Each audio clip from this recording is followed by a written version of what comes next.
Hello student, आज class 9 के chapter number 6 के बारे में बात कर रहे हैं। Line and angles. लाइन होती क्या है, लाइन के बारे में हम बात करने वाले हैं। A line is a collection of infinite number of points. Line वो होती है जो इनफाइनाइट नंबर से मिलकर बनी हो। ये बहुत सारे पॉइंट से, नंबर ऑफ पॉइंट से मिलकर बनी होती है और बहुत साइड है, मतलब ये इनफाइनाइटली नंबर्स को कंटेन करती है, उनसे मिलकर बनी होती है। इसको कहा जाता है line.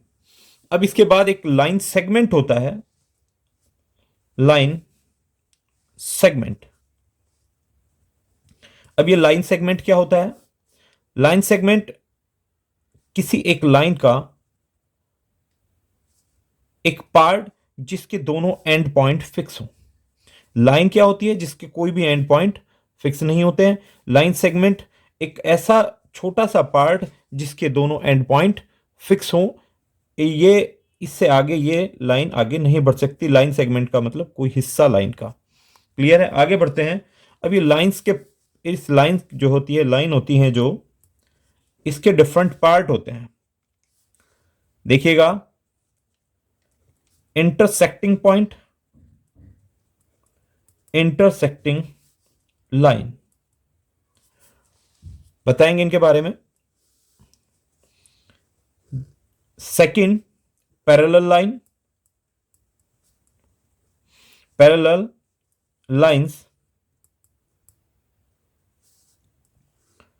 And perpendicular line.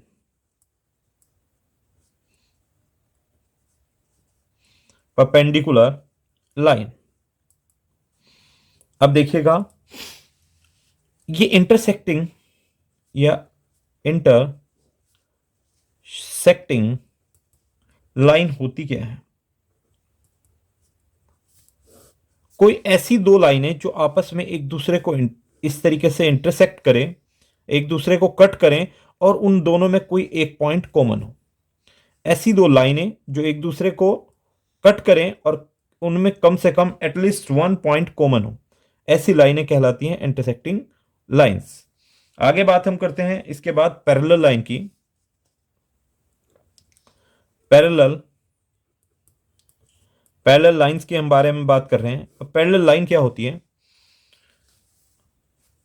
Parallel line इस तरीके की कोई दो लाइनें होती हैं, दो भी हो सकती हैं, ज्यादा भी हो सकती हैं। पैरेलल लाइन कितनी भी आप बना सकते हैं। उनके बीच की जो डिस्टेंस होती है वो यूनिक होती है, अनचेंज होती है, और ये दोनों लाइनें एक दूसरे को कहीं भी इंटरसेक्ट नहीं करती हैं। ऐसी लाइनें पैरेलल लाइन कहलाती हैं। क्लियर है बच्चों? अब आगे हम बढ़ते हैं। थर्ड वन है परपेंडिकुलर लाइन। Perpendicular line. अब परपेंडिकुलर लाइन क्या होती है? If two line intersect to each other, दो एक लाइन दूसरी लाइन को इंटरसेक्ट करे। अब आगे कंडीशन कुछ और भी है। It make an angle 90 degree at intersecting point.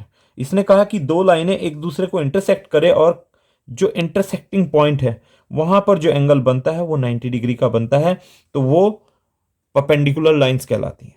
Clear है? आगे बढ़ते हैं। ये तीन प्रकार की लाइनें थी: intersecting line, parallel line, perpendicular line. Intersecting lines कौन सी होती हैं? जो आपस में एक दूसरे को इंटरसेक्ट करें, उनमें एक दूसरे से मीट करें, और ये जो इनमें कम से कम एक पॉइंट क्या होगा? कॉमन पॉइंट होना चाहिए। पैरेलल लाइन, पैरेलल लाइन ऐसी लाइनें होती हैं जिनके बीच में यूनिक डिस्टेंस होती है, बराबर दूरी होती है, और ये एक दूसरे को कहीं भी आपस में इंटरसेक्ट नहीं करती हैं, पैरेलल लाइन कहलाती हैं। Third one perpendicular line. ऐसी दो लाइनें जो एक दूसरे को इंटरसेक्ट करे और इंटरसेक्टिंग पॉइंट पर 90 डिग्री का एंगल बनाए, तो ऐसी लाइन कहलाती हैं परपेंडिकुलर लाइन। आगे बढ़ते हैं। अब लाइन के बाद आता है नंबर एंगल्स का। एंगल देखते हैं एंगल के बारे में। इसमें फर्स्ट पॉइंट पर आता है एक्यूट एंगल। Acute angle.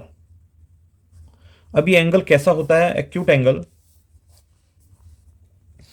जब दो लाइनें एक दूसरे को इंटरसेक्ट करें, कोई भी दो लाइनें एक दूसरे को इंटरसेक्ट कर रही हैं और इंटरसेक्टिंग पॉइंट पर एक ऐसा एंगल बने, मान लीजिएगा थीटा एंगल कोई बन रहा है, कि उन जो एंगल ये बना हुआ है उसकी वैल्यू 90 से कम होनी चाहिए और 0 से ग्रेटर, यानी कि इसकी वैल्यू 0 से 90 के बीच में कुछ भी हो सकती है। अगर मान लीजिएगा जैसे 30 डिग्री है, 35 डिग्री है, 40 है, 45, ये सभी के सभी एंगल एक्यूट एंगल कहलाते हैं, क्योंकि ये 90 से छोटे हैं और बड़े हैं 0 से, ग्रेटर हैं 0 से, लेस हैं 90 से।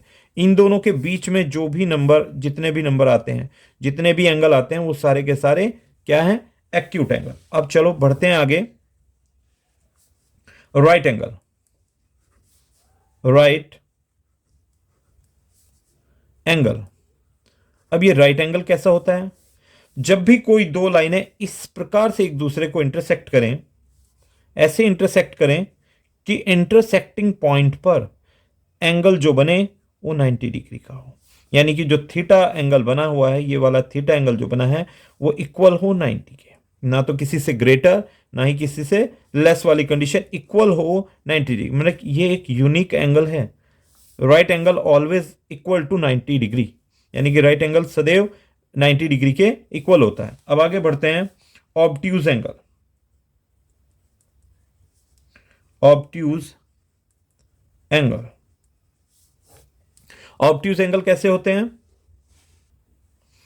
ऑब्ट्यूज एंगल इस प्रकार होते हैं, मान लीजिएगा कोई भी दो लाइनें आपस में इंटरसेक्ट करें कुछ इस तरीके से। अब ये यहां जो एंगल बना थीटा, और वो थीटा कैसा बनेगा देखिएगा, इसकी वैल्यू 90 से ग्रेटर, 90 डिग्री से ऊपर होनी चाहिए और लेस होनी चाहिए 180 से। मतलब 90 से ऊपर के नंबर जितने भी हैं, 91, 92, 93, 94, कहां तक? 179 तक, 179, ये सारे के सारे एंगल क्या कहलाएंगे? आपके ऑब्ट्यूज एंगल। ऑब्ट्यूज एंगल से आगे बढ़ते हैं। ये स्ट्रेट लाइन के बारे में बात कर रहे हैं। अब स्ट्रेट लाइन के साथ साथ स्ट्रेट एंगल बनने वाला है। S straight angle. अब स्ट्रेट एंगल कैसा बनता है भाई? स्ट्रेट का मतलब जब भी दो लाइनें आपस में ऐसे इंटरसेक्ट करें, ये आ गई इंटरसेक्ट कर गई, यहां ऐसे प्लेस पर एंगल जो बनता है वो स्ट्रेट लाइन बनता है, और इसकी वैल्यू ऑलवेज इक्वल टू होती है 180, यानी कि theta is equal to 180 degree. Clear है?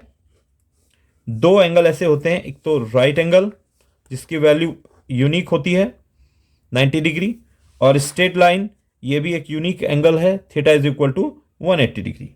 आगे बढ़ते हैं। इसमें रिफ्लेक्स एंगल के बारे में हम बात करेंगे। रिफ्लेक्स एंगल के हम बारे में बात करने हैं। Reflex angle,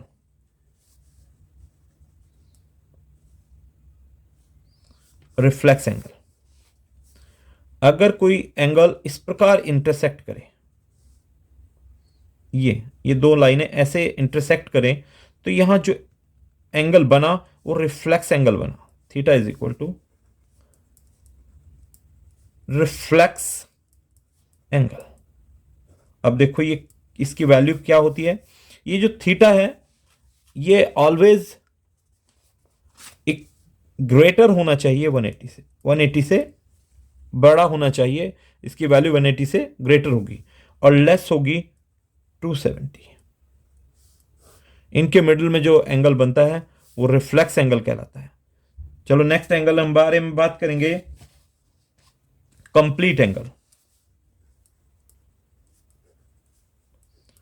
complete angle.